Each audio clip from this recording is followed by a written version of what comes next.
là ce matin les élus et mandatés de la CGT RATP, de tous les secteurs de l'entreprise, qui se tient en ce moment même du comité régie d'entreprise. Séance particulière, vu que c'est une séance où la nouvelle PDG, Madame Borne, présente ses orientations stratégiques pour l'entreprise. On aurait un écart de compétitivité à récupérer par rapport à la concurrence. Donc pour Bus, ça se traduit par 12% encore à faire, à réaliser d'ici 2024 et certainement peut-être avant puisqu'ils accélèrent. Donc le processus qui est engagé.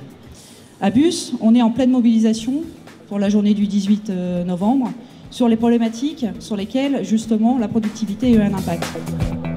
Cette marche forcée sur la voie d'une rentabilité économique déconnectée des besoins indispensables au plein exercice de nos missions se fait donc, hélas, autant au détriment quotidien des agents que des voyageurs. Nous serions 10 à 15% trop chers par rapport à d'autres entreprises de transport.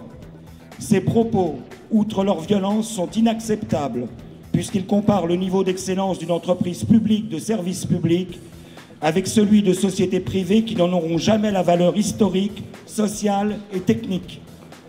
C'est pourquoi, Madame la Présidente, nous vous demandons instamment d'infléchir une politique d'entreprise qui de plus en plus se met en place contre l'intérêt et le professionnalisme de vos agents. Il n'y a pas de scoop à l'issue de la séance du comité d'entreprise. Attendez, il n'y a pas de scoop puisque l'exposé de la présidente sur ces orientations stratégiques sont les mêmes. Donc nous avons fortement insisté sur le manque de rupture entre la politique actuelle, celle qui a été mise en place depuis les deux plans successifs 2008-2012 et Vision 2020 par le président, l'ancien M. Mongin. Nous avons donc insisté fortement pour lui dire que faire partager ces orientations stratégiques, c'est une chose. Mais ce que nous demandons aujourd'hui, c'est qu'elle entende le mécontentement grandissant dans l'ensemble des secteurs de l'entreprise. Et le modèle qui nous est présenté aujourd'hui, c'est un modèle de droit privé. Et d'ailleurs, c'est ce qu'on dit aux machinistes aujourd'hui ou aux potes d'NRB, en clair à ceux du réseau de surface. On dit vous êtes trop cher, on dit vous avez le droit d'être trop cher, mais en 2024 vous ne serez pas choisi. Mais nous on ne veut pas être choisi. Nous on dit le service public il s'impose, c'est nous le service public.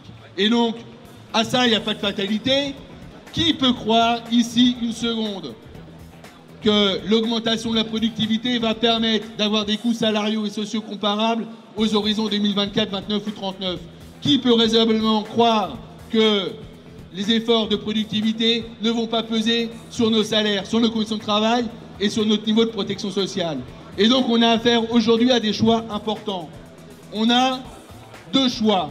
Le choix de certains, ne rien faire, se taire, écouter poliment, ou alors on fait un autre choix, celui de l'alternative, celui du combat, celui de la lutte. Par contre, celui-là, les camarades, et c'est pour ça qu'on se voit aujourd'hui, ils demandent l'adhésion et l'engagement, non pas de quelques-uns, mais de tous les militants de la CGT RATP, dans tous les secteurs. Donc on a des rendez-vous de lutte, à Bus, sans attendre, sur les problématiques liées au département, aux conditions de travail dégradées, aux pressions qui sont mises, etc. On a une lutte unitaire dans ce département le 18 novembre prochain. Ça doit être une lutte puissante à l'entreprise, une lutte ancrée dans la réalité de ce que vivent et subissent les salariés tous les jours.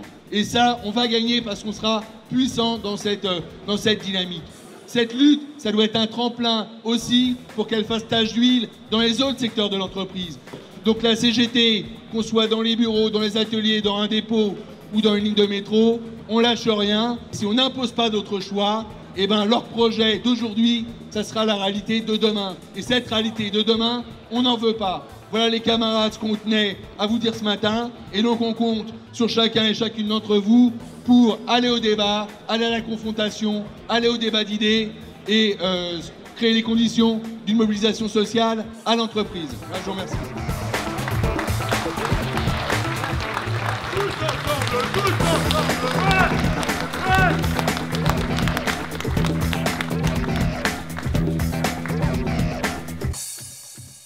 Le recul social ne se négocie pas, il se combat.